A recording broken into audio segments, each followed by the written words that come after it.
Let's talk about making you your best you in the new year. And there's kind of a fad that's going on, or maybe I shouldn't call it fad because it's something we should all think about. But right now it's kind of a hot thing to do, and that's declutter your life. So very excited to have Sheree Clark here with Fork in the Road talking about this topic and why it's important to start thinking about this stuff now at the beginning of the year. Good morning. Good morning. And Jackie, you're right. It is kind of a trend. You know, the whole Marie Kondo. We talk about Marie Kondoing everything. Well, Marie Kondo's not the only game in town. There's the Sheree Clark. There's me. There's the Sheree Clark. Yeah. Exactly.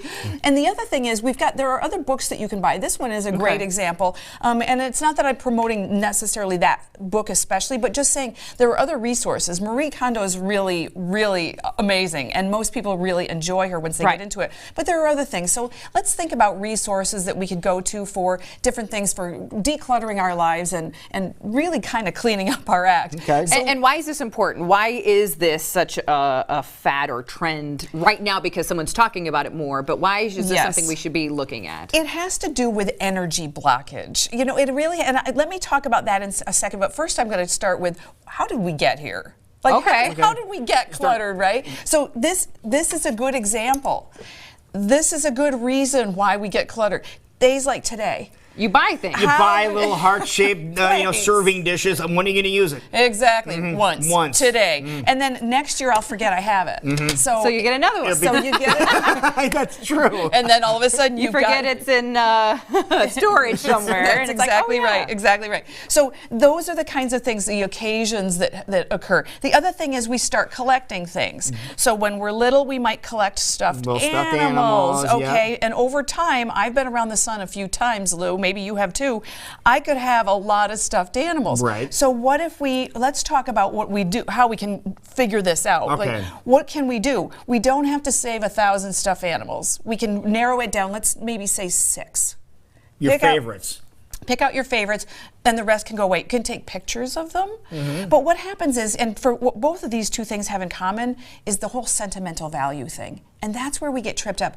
Oh, but so-and-so gave this to me and whatnot. And so how do we deal with that? Right. Well, that's kind of an emotional thing. And I think that that's really where we need to start. And where we start is, how much stuff do we need, and how much stuff does it really matter? The person that gave this to you still loves you, even if you don't have it. And if they don't, maybe it's time for a discussion.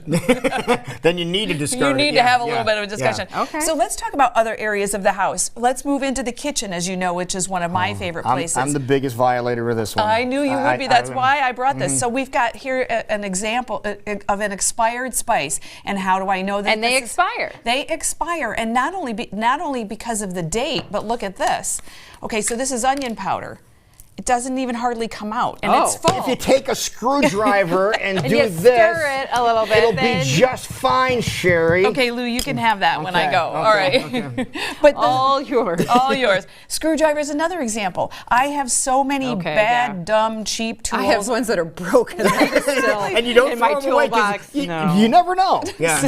Exactly. And you probably have how many rolls of duct tape? You're a man, you know? Different colors and camouflage. That's you name exactly it. right.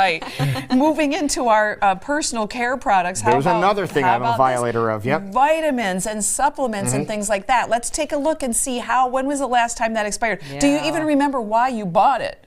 And similar, while we got that cupboard open, let's look at personal care products, things like the shampoo and soaps that you stole from the hotel. And You didn't steal them. They want you to take them. All right, you have them. And maybe you've even opened them and used one half of it, and you put it back, and you've got... For guests when they come over, Someday when I need that again. You also, I can bring up a good point if you do have these and they haven't been used. They love them at homeless shelters. Yes, no they question do. about it. Love them. So I've learned, because I used to be one of those that I'll need these someday, and then you don't. Right. I started collecting them and taking them to homeless shelters. So there's another need sometimes for these items that we have hanging around. And for many of the items that we have hanging around, truly, I mean, everything from here, this is a Christmas decoration. I don't really need this anymore, but somebody might enjoy that, whether it's Goodwill or whatever, some place it could go. So we were talking about personal care. Let me stick on this for just a minute, because I know that this is one of your things. Yeah. So let's This is talk where about I get into a bad place. things like makeup. Yep. Okay, Wow. so My makeup goes bad too. Oh, yeah. makeup goes bad. It does? Yeah, Oh, yeah. and it can actually give you eye infections if Yep. you use old mascara, for example. Colors that we don't wear anymore. I've aged out of neon orange. Oh yeah. Okay. Oh, it's coming back. So hang yeah. on. Yeah, if you would've hung hang on on to to it. it, The yeah. problem with makeup is it doesn't have an expiration, so to speak, like a vitamin or a spice. But yes, this does expire. And then after we time. have our own personal things that I love nail polish, but you look at my nails, I'm never wearing it. So I have 45 bottles of nail polish that someday I'm thinking I will get a manicure and wear it. So we've got to really do something about that. Okay. So let's talk fun things like jewelry.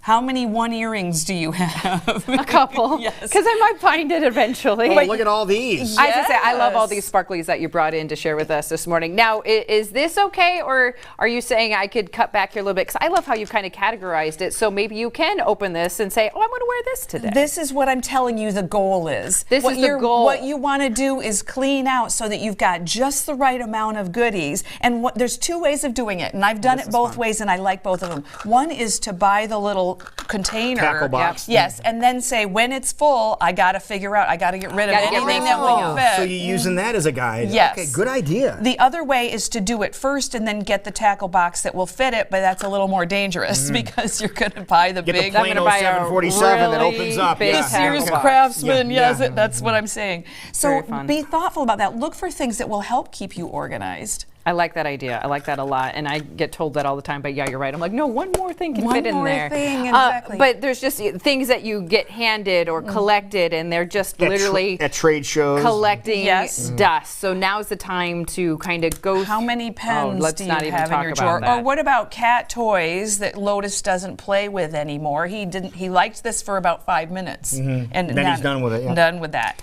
So purge, like, Purge. are you saying making piles of things to throw, donate, like just kind of go through each room, or And- how should we start attacking this? Because a lot of times I need to do this terribly, Yes. but I start looking at the whole picture and I get scared and I'm like, I'll do it later. Right. Okay. So for me, there's giveaway or re-gift, repurpose, or like we were saying, donate, toss, and then figure out what's going to happen. And then the fourth category is repair. Because I have a lot of things, like I have a cute dress with a hem that's pulled out of it. Right. Well, I'm not going to wear that. I'm not going to wear it unless I get it fixed. So Right. it either has to go away or get fixed. So those are the kinds of things. So you're forcing your own hand, basically. Right. And only deal with it once. You can't say, I'll figure out about this later. No, it's showtime. Make that decision. Yes, exactly. Especially when it comes to things like No, paper. what is the most cluttered area of a typical home? Is it the bathroom? Is it the kitchen? What area? I think it depends on the gender and age of the person and what their interests are. So in my world, it's the kitchen because I have so many spices and so many things and so many whatevers.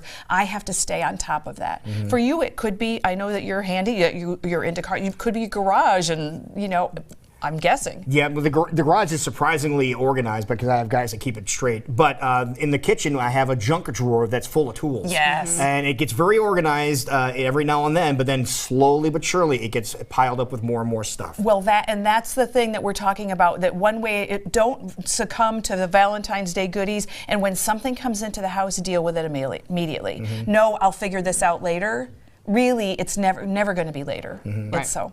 All right, some Just great take things care of to it. think about as we're talking about decluttering. There's different ways of doing it. You need to find out what's best for you. But Sheree Clark always here to give us some great advice on creating the best you in the new year. So Sheree, if people want more information, where should they go? Well, you would go to fork-road.com or send me an email at info@fork-road.com. Here's what you do. Take a picture of your junk drawer full of stuff before Yeah. and Oh, then I'm after. scared. And then send it to Sheree. I would seriously, Lou, that's a great idea. I would love And that. I think I'm going to do it. I have a bathroom drawer that's full of stuff. You know what? I'm a coach. It'll keep you accountable. That's Okay, what I'm going to coaches do that when I get home. Okay, perfect. I'll show you the Love it. before and then next year at this time. We'll talk about it on Valentine's Day. go. We'll show you how it's organized. I'm checking in with you on Thursday. I love it. We'll be right back.